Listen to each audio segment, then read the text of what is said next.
Bienvenidos en este maravilloso día al encuentro con la historia de la Iglesia Antigua.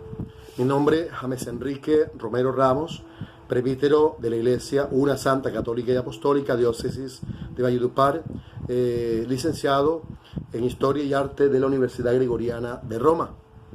Hoy estudiamos el noveno tema de la Iglesia Antigua, o sea, el monacato, el nacimiento de los monjes en la Iglesia Antigua.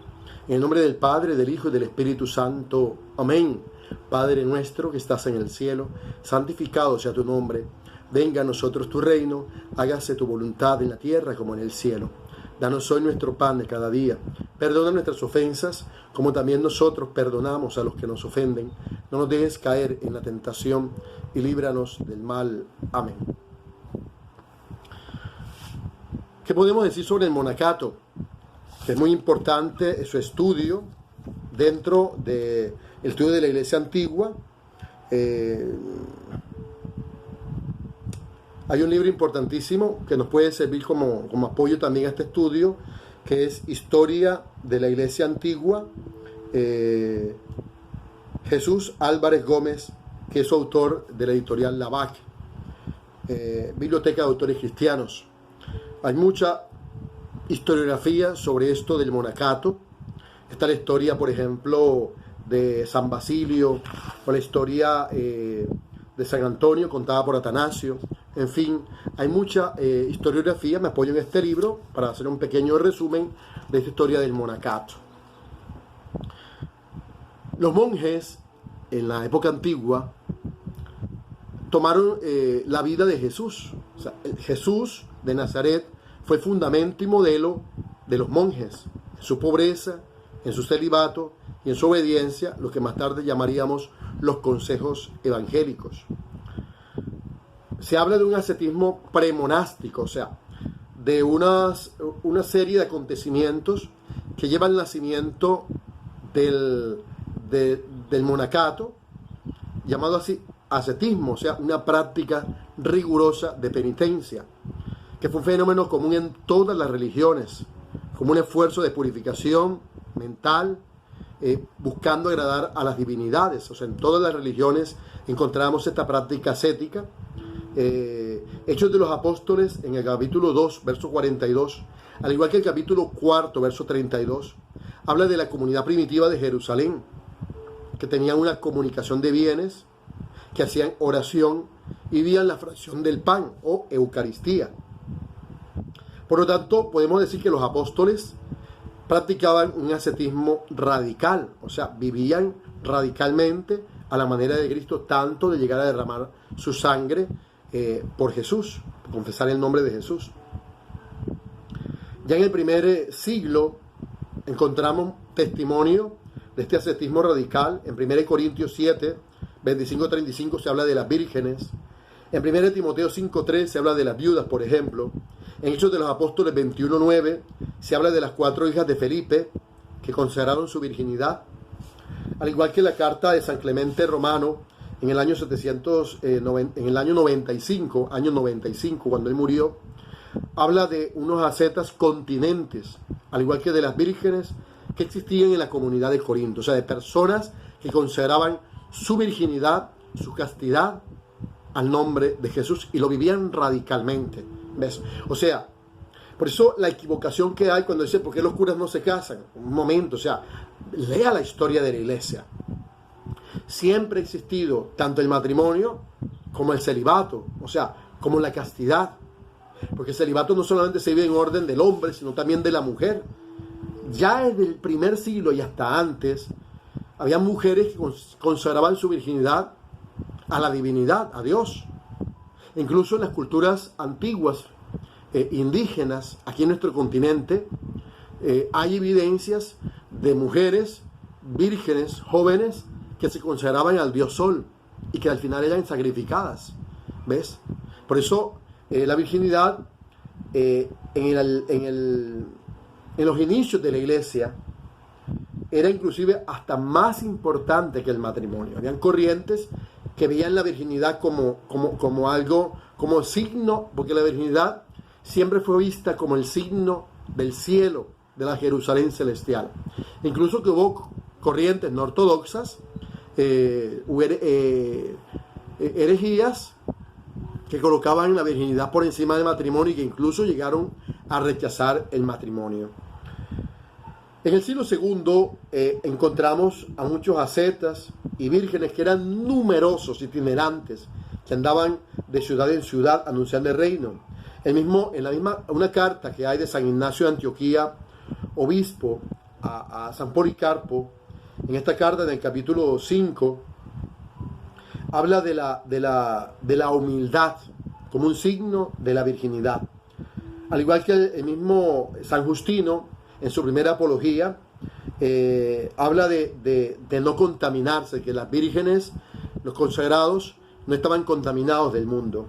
El mismo Atenágoras, en súplica por los cristianos, un escrito antiguo, estoy hablando de fuentes antiguas que ya testimonian la existencia de un ascetismo premonástico, una consagración al Señor. Y entonces Atenágoras habla de hombres y mujeres célibes. Ojo, en el siglo II ya Atenágoras, repito el escrito para que lo pueden descargar también por Google, súplicas por los cristianos, habla de hombres y mujeres que eran célibes. ¿Ves? Hay que leer la historia para no hablar muchas veces que la gente habla ignorancias porque no lee, porque no estudia. En el siglo III encontramos ascetas, vírgenes y continentes. Ascetas, vírgenes y continentes.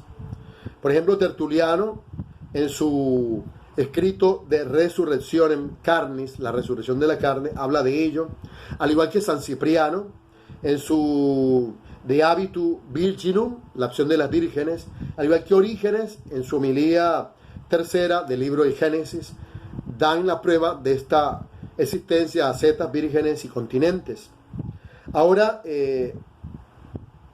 los nombres que se les daba a estas categorías, para los hombres se les llamaba ascetas, continentes, y en algunas ocasiones se les llamó también confesores, y para las mujeres se les llamaba vírgenes normalmente.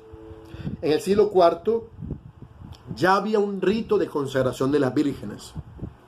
Por lo tanto, podemos decir a manera de resumen que en los 3 primeros siglos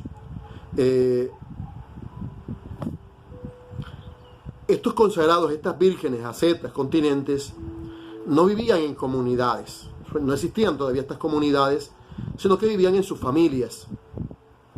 ¿Por qué? Porque bueno, en la sociedad era un poquito peyorativo ver a una mujer pues virgen. Recuerden que antiguamente pues se casaban las mujeres vírgenes en estas sociedades asiáticas antiguas. Normalmente casaban a las mujeres desde muy niñas. Una mujer soltera fuera de la familia no era vista como que ya tú sabes, you know.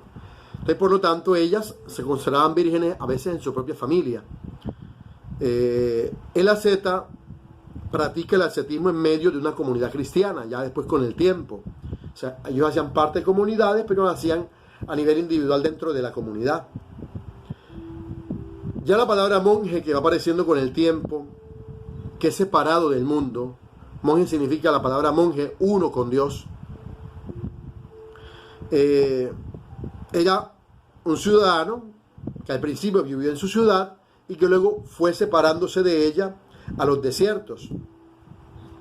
Hay una carta a las vírgenes muy antigua que falsamente fue atribuida a Clemente Romano, el mismo autor de la carta a los Corintios, que se habla de esta carta como un eslabón que une el ascetismo premonástico y el monacato. Esta carta a las vírgenes, porque ella habla de los ascetas varones, habla del celo apostólico, habla de los ascetas que predicaban de una manera itinerante por las diferentes ciudades del entonces. Tanto así que la Didache, que es otra carta antigua, posapostólica, en el capítulo 40 del 3 al 8, habla de ese comportamiento de las vírgenes, atestiguando un poquito este documento de la carta a las vírgenes. La carta a las vírgenes fue una norma de comportamiento para las vírgenes en ese tiempo. ¿Qué hacían ellas? Atendían a los pobres, cuidaban a los enfermos, confirmaban a los hermanos en la fe y también practicaban los exorcismos. Ojo, según esta carta a las vírgenes. Se dice que los monjes fueron los sucesores de los mártires de los primeros siglos, porque después del martirio que terminó con la última persecución, que fue la de Diocleciano, se habló de un martirio de la vida, de una ascética, de un martirio cotidiano, de un cargar la cruz, como dice Mateo 16 en el verso 34. Por eso, después de la paz constantiniana con Constantino, emperador del Imperio Romano, la santidad cristiana, que la tenían primero los mártires, pasa a los monjes. Ellos son los nuevos héroes del cristianismo. San Atanasio, que escribe la vida de San Antonio, la pueden descargar, está escrita en griego, pero ya hay traducciones al español. Habla de San Antonio, que fue a su celda solitaria y allí fue mártir cotidiano, dice San Atanasio. Por lo tanto, los monjes eligen la soledad en el desierto para tener una comunión perfecta con Dios y así un combate con los demonios. Por lo tanto, Egipto fue la cuna, según algunos escritores antiguos, del monacato antiguo. Egipto, una parte llamada la Tebaida. Un historiador del ascetismo antiguo en la Siria Oriental, que fue Bobus, Antonio Bobus, inglés, decía esto, que el monacato nació en varias iglesias simultáneamente, o sea, en varias partes del mundo del entonces. Pero fue precisamente en el desierto de Egipto, la patria por excelencia, debido a la importancia numérica y a las figuras míticas del ascetismo. Allí podemos encontrar la vida de San Antonio, escrita por San Atanasio en griego, donde vemos la regla por antonomasia y el origen del vocabulario del antiguo monacato. Por lo tanto, el primado monástico se da en Egipto, que eran los solitarios del desierto. Ahí tenemos a San Antonio, escrito por San Atanasio. Ahí veremos también a San Jerónimo, que escribe la vida de San Pablo de Tebas, de una existencia un poco dudosa. También el historiador Sócrates, en el siglo IV, en su historia de la iglesia, habla de San Amón, otro monje del desierto. San Antonio sabemos que vivió entre el 255 al 356. Hace parte de los anacoretas, o sea, los monjes que vivían solos en el desierto, en cuevas, que vivían una continencia sexual, eran célibes, que renunciaban a los bienes, que estaban en sumisión al grupo, a la comunidad, pero separados de la comunidad. Los anacoretas se distinguen por su separación de la comunidad, vivían solos. En Egipto, Palestina, Siria, Capadocia y Occidente existió muchos de estos anacoretas, sobre todo en la Tebaida, que está un poquito al surcentro, al norte, un poquito al norte-centro de Egipto. Era el centro espiritual de los monjes solitarios, la Tebaida. El monacato, pues, es una denuncia profética frente a la iglesia que se había instalado en ese tiempo. Debido a la paz constantiniana, pasaron las persecuciones, hubo una vida relajada en los clérigos romanos, y ellos como que denuncian y dan la verdadera vida del cristiano. Por eso los anacoretas tienen a Dios como único objetivo, buscan la salvación personal, viven en soledad, renuncian a todo, trabajan manualmente, se ganan el sudor, como dice San Pablo, el que no trabaje que tampoco coma. Y viven un término particular que se llama la apateia, que significa libertad del alma, gozar de los bienes celestiales y la imperturbabilidad, apateia. Por otra parte, tenemos el cenobitismo, que es una continuación del monacato. Y lo vemos con San Pacomio, que vivió entre el 290 y el 346, que nació en Egipto, que a los 20 años de edad estuvo en el ejército y se hizo bautizar. Fue un asceta de vida monástica, primero como anacoreta, con un maestro llamado Palamón. Tuvo una crisis y un ángel le llamó al servicio a los hombres Después se fue cerca al Nilo, en Egipto. Tuvo una experiencia comunitaria con otros anacoretas que luego fracasó. Luego tuvo más de 100 discípulos, compuso una regla y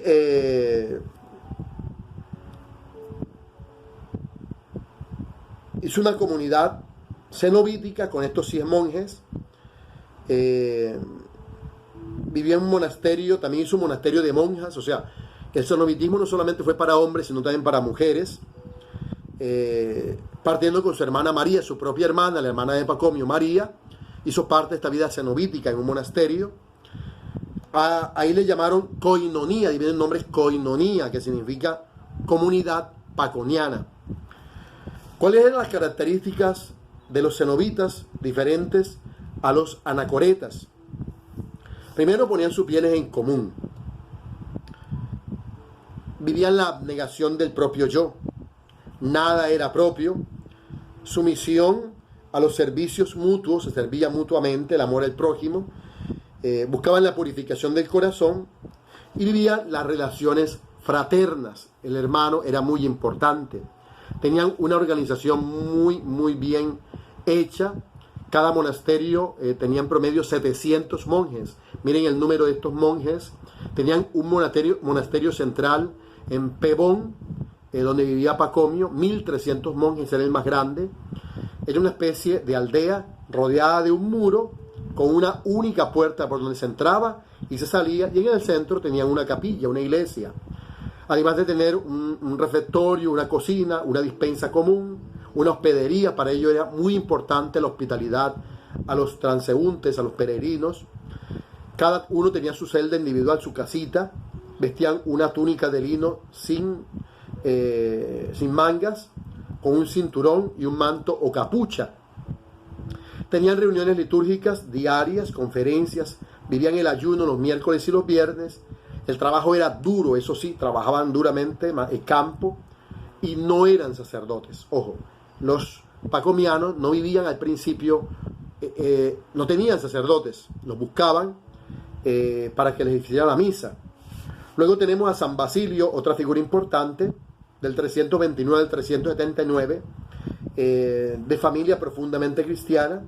San Basilio se bautizó a los 29 años de edad. Era amigo de Gregorio de Nacianceno, que era sacerdote y obispo. San Basilio formó una comunidad también fraterna, donde se educaba a la niñez y a los jóvenes, con asistencia de peregrinos y enfermos, de grupo reducido, a diferencia de los cenobitas, con oración, trabajo, estudio, diálogo, con una regla y obediencia. No se hablaba de renuncia, sino de amor fraterno. Y así, a partir de esto, vemos cómo el monacato se extiende a todo el mundo hasta entonces conocido. En España, donde ya con el concilio de Elvira en el 305 se habla de la existencia de vírgenes consagradas. Allí se habló del celibato para los consagrados. En Italia encontramos la presencia de San Atanasio en el 339 en Roma. En muchas islas ya habían anacoretas. En el siglo V habían comunidades de mujeres con Santa Marcela. San Jerónimo, que también hizo una comunidad en Roma bajo su dirección, también de mujeres. En Francia vemos un ascetismo también fuerte, con Alcibiades en el siglo II. Hubo un concilio en Valencia. Ya en el siglo IV habían vírgenes consagradas en Francia, con el Papa Ciricio. Y el personaje principal en Francia fue San Martín de Tours, que vivió en el 360 al 397, que implantó también una vida monástica en toda Francia, sobre todo el monasterio de Marmoutier, que fue el más central. Y en África, no se puede desdeñar África, San Agustín de Hipona, obispo y director de la iglesia, que se bautizó en el 387, que fundó primero un monasterio de laicos y presbíteros con una regla, después un monasterio en su propia casa, clerical, con vida común, comunión de bienes, continencia, oración, estudio y vida pastoral. Cartago fue principal con Tertuliano y Cipriano, y se hizo una comunidad de caridad fraterna. Por lo tanto, vemos como el monacato fue importantísimo durante la Edad Antigua y lógicamente después en la Edad Media, que será pues otro tema a tratar. Entonces, como se dan cuenta, la importancia del monacato, monje, uno con Dios. Y ojalá nos sirva para el estudio. Ya les he dado muchas fuentes en las cuales puedan profundizar. Esto solamente es un resumen que les puede ayudar en todo su estudio. Dios te salve María, llena eres de gracia, el Señor es contigo. Bendita eres entre todas las mujeres, bendito fruto tu vientre Jesús. Santa María, Madre de Dios, ruega por nosotros pecadores, ahora y en la hora de nuestra muerte. Amén. La bendición de Dios Todopoderoso, Padre, Hijo y Espíritu Santo, descienda sobre ustedes y permanezca para siempre. Dios los bendiga. Nos